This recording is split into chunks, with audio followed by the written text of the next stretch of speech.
بسم اللہ الرحمن الرحیم۔ جہنم سے چھٹکارے کی دعا۔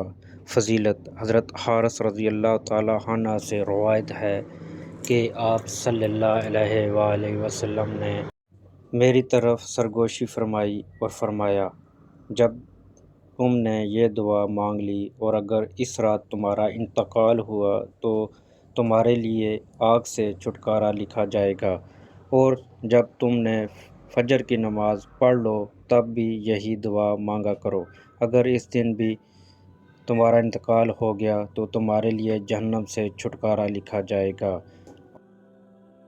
اللہم اجرنی من النار 60 مرتبہ پڑھیں۔ ترجمہ: اے اللہ مجھے جہنم سے نجات عطا فرما، آمین ثم آمین۔